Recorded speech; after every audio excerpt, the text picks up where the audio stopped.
Hello and welcome to The Rate Stuff, your essential guide to all things mortgage and a show you can watch without needing a VPN. I'm Jack Izzard. And I'm Peter Stimson. So this week is the mortgage equivalent of the Old Firm derby. Emotions are running high, all is to play for. Yes, Peter, it's the Bank of England base rate decision time.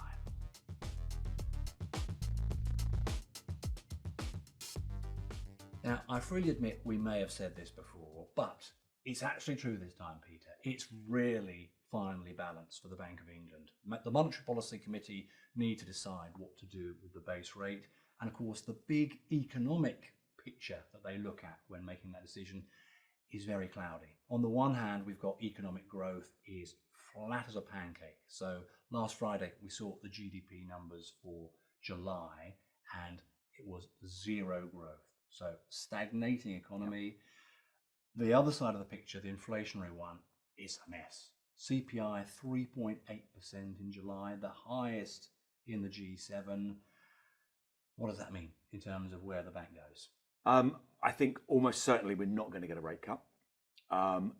Economically, we are in a bit of a mess. Employment numbers are looking pretty horrible. We've got almost zero economic growth, as you can see from the numbers. But the big worry out there is inflation. Like you say, we were at 3.8% in July. We're looking at a number starting at a 4, probably for August. Ouch. 4% is predicted. If it's any more than 4%, like a 4.1, 4.2, that's going to be very worrying. Yeah, well, that's more than double the Bank of England's target. It's more than double. What we're putting up now is the voting history from the Bank of England, courtesy of ING. And you can see, who's a hawk, who's a dove. What's going to be very important, we think, for September is the voting pattern. So we're expecting a 6-3 hold.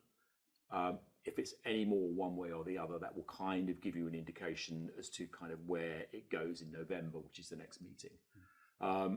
What's also going to be important for November is the data coming out, in the gap between September and November. Okay. So inflation, obviously, employment numbers, GDP in the meantime as well. It's probably pretty finely balanced for November. September is almost certainly a hold at the moment. Okay, so we've had 5 cuts since September 2024. Yeah. A 6th one, not in September, probably November, you think? Not probably November. I think November is finely balanced. Okay, really? Okay. It's not probable. You're starting to sound more like your usual self, Peter. Yeah. Yeah? Bit more. A realist. Yeah, well, okay. Little less rosy. Let's try and sprinkle some sunshine on things. Yes. Because the mortgage market is actually on a little bit of a tear, isn't it? We've seen some quite positive mortgage lending data. So the Bank of England separately said that mortgage lending in July picked up quite nicely. Yep. So new mortgages written in July rose to their highest level in 6 months, 65,500. We also saw the effective interest rate, which is a bit like the average interest rate on newly written mortgages. That came down for the 5th month in a row to 4.28%. So mortgage lending is up, rates are coming down. What's not to like? The rate data from the Bank of England lags quite a bit because obviously that's on completion, so that's lagging by sort of 5 months. So we'll come on to that in a second. But the mortgage completion numbers and the mortgage business being written is very positive.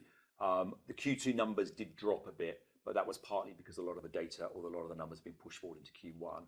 But if you take the sort of the macro picture for the year as a whole, we're up something like 25 billion on 2024. And obviously the commitment numbers, i.e. the businesses in the pipeline waiting to complete, is up significantly year on year. So that's all quite healthy. So it's very positive. And it's being driven by lower interest rates generally, and also lenders lowering affordability assessments. Yeah. So if you go back sort of a year and a half ago, you were stressing at SVR plus 3%. Lenders are now stressing at typically SVR plus 1. So not only are rates lower, you're stressing off much lower interest rates as well, much lower affordability stresses. So that means people can borrow more. It's much easier to kind of get that foot on the ladder as well. So we're into kind of supply and demand. Strip away all the macro stuff from consumer confidence. Mortgages are becoming more affordable. Yep. People want to borrow more. Exactly. It's easier. Peter, I think you're a new man. This is all sounding quite upbeat and chipper. It is. The sort of, I don't know, the iceberg on the horizon, if you want to call it that, and it's not really an iceberg in that terms, is I think interest rates have probably gone about as low as they're going to get. We've probably got 2 more bank-based rates to come, so we're probably looking at settling around 3.5, and they're priced into the swap curve and priced into fixed rates now. So rates are probably where they're going to get to, and that probably presents a challenge to the market in terms of structural issues, which I think we'll probably come on to next. Oof, that's a cliffhanger, if ever I heard one. Yes, indeed, we are at the bottom of the interest rate curve. What does that mean in terms of the mortgages that people want and need?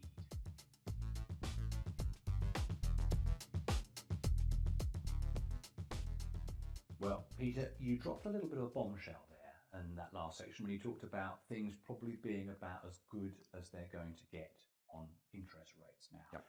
If I understand this right, you're saying that in terms of product rates, the rates offered by lenders on mortgages aren't going to fall any further. I think they're probably as low as they're going to go for now, at least. If you look at the swap graph going up, you can see swap rates since Liberation Day, which is when Trump introduced the tariffs. Last 3 months, been bumping around effectively where they are now. A little bit of movement, but that's pretty much the same. Predicting that bank base is going to go to around 3.5. Don't see any reason why that's going to change unless we get some massive movement in the data we're seeing, which is either inflation falling much further and lower than we're expecting, and inflation is very stubborn, as we know, or some really bad economic news over and above the really bad economic news we've got at the moment. Yeah. So, and that's the key thing to remember, because it's those swap rates that determine the product rates. It isn't the base rate. So we have been talking about the Bank of England possibly cutting the base rate twice more. That does not mean that we're going to see 2 more waves of product rate. It's priced in. It's priced in. Swaps are a forward expectation of bank base rates priced into the curve. Okay, right. So we are starting with the hypothesis that rates are about as low as they're going to go. Yep. Let's move on to the question that probably every broker gets asked by every single borrower, which is, okay, what's the best product to go for? To my uninitiated eye, if you're telling me that rates are probably as low as they're going to get, translation, the only way is up for rates, surely I would want to fix for a longer term than a shorter term, right? Yeah, I mean, it's obviously not up to us to advise, what a broker should be selling, because that's obviously down to an individual customer's circumstances, etc. But in general, when the rates are high, you'd probably, in the scheme of things, be sort of fixing on a shorter term product, because obviously you don't want to fix at the top of the market longer term when rates are coming down. When you hit the bottom of the market, or what you think is probably the bottom of the market, you probably want to lock in slightly longer at the bottom, bearing in mind that rates are probably not going to go any lower. If you look at the data going up now, we've got ESIS sales, this is courtesy of 27 Tech, last 3 years, so 23, 24, and year to date 2025. We're not really seeing any difference between 2 and 5 year sales. In fact, actually this year, more 2 year ESIS has been generated on this year than 5 year, which is slightly worrying. You'd kind of expect 5 year to start picking up. Now, there is a little bit of difference between 2 and 5 year pricing by a few basis points, but a few basis points shouldn't really be making that much difference on sale, unless you're selling purely on rate, which you probably shouldn't really be doing. So you kind of expect 5 year to be taking off, particularly given that you get a bit more affordability on 5 year, because the stress rates on some lenders 5 years are slightly better. So that's slightly worrying. Could be a few things. It could be that you've got some borrowers expecting rates to keep falling, which obviously isn't going to happen, because as we discussed, BBR falling doesn't mean the rate goes down. But where we're kind of seeing the problem is we think the FCA is basically providing, effectively through the commission structure, an incentive to sell short, which is kind of worrying. The FCA has obviously looked at quite a few things in the mortgage market around affordability and stress rates and stuff like that. What we think they should probably be looking at is the commission structure on mortgages. At the moment, the regulator, we think, has created this kind of slightly perverse incentive to sell short. So if you look at how commission is paid at the moment, it's paid up front. And as a lender, we're not allowed to incentivize one product over another. So, whether we offer a broker a 2 year fix, 3 year fix, 5 year, 10 year, whatever, it has to be the same commission.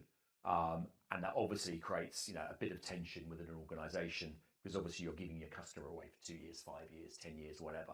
And obviously brokers do a great job in advising, but obviously it creates that dynamic tension about, losing your customer from that point of view. What we'd like the regulator to look at, and would be very interested in brokers' opinion about this, and I'm sure brokers will have a strong opinion on this, is paying an annual commission. So moving to an annual commission basis, so whether you sell a 2-year, 3-year, 5-year, you get paid an annual commission from the lender. Throughout the term of the mortgage. Throughout the term of the mortgage. So the mortgage is with the lender and it's performing, the lender would pay an annual commission based on the loan being there. So there's no difference or incentive to sell 2-year, 3-year, 5-year, Yes. and the broker will get paid every year that loan is sitting there. Okay, now that's a very interesting one, because at the moment, outwardly, it sounds completely equal, doesn't it? The broker gets paid the same, whether it's a 2-year, 3-year, 5-year. You can argue the same work goes into giving that advice. Yep. But there is this sort of perverse incentive, and brokers wouldn't be human if they thought, well, I can sell another mortgage in 5 years' time, or I can sell another mortgage in 2 years' time. Human nature surely would mean they would be more tempted to go for a 2 rather than a 5, wouldn't it? It's difficult to say exactly what's going on. I mean, I think at the moment there's quite a lot of push from the customers coming, where they're seeing that, obviously, made the point earlier, there's been 5 bank base rate cuts, and customers are seeing that another bank base rate potentially coming, therefore it means lower rates. Yeah, it's that sort of muscle memory. It's that muscle memory of seeing back in the 2015 type area where we had interest rates down in the 1%. Obviously that's not happening, but it kind of removes that incentive if anybody was kind of incentivized to kind of sell short on that basis. So it's taking away the incentive. It's kind of bringing things onto a level playing field, and it's making sure that 2, 3, 5, 10, 15 or whatever has the same incentive, and everything is kind of leveled out.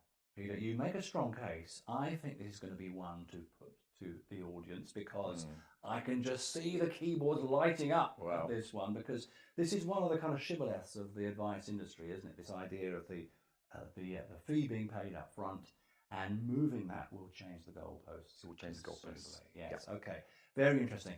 One thing we should just mark people's cards on, you mentioned there the really long fixes, the 10 years plus. They are something that we see an awful lot of in other countries. Yep. Britain is a little bit of an oddity, in fact, in that we are dominated by 2 and 5-year fixes. Yes. They've always been a niche product, 10-year products, but they are becoming more and more difficult to sell because the rates on them are going up, aren't they? They are. Yeah, you saw the sort of graph I put up earlier, you saw the difference in the blowout on the 10-year versus the 5. We'll cover that in the rate stuff extra. There's a particular reason why, which might be temporary, but we'll come on to that. Yes. So, okay, right, let's just round up for today. So Peter has just raised a red flag and suggested a complete rewriting of the entire broker commission model. So keen to hear your thoughts on that. You know how to get in touch with us via the socials, via our LinkedIn. We'd love to hear your thoughts on that. If Peter is going to get a round of applause or a firing squad, it's up to you. And do join us for the Rate Stuff Extra, where we will talk about the crazy world of the 10-year plus fix. Why are they getting so expensive, and why is demand so fragile? It's been lovely to have your company today. Do join us next time on the Rate Stuff.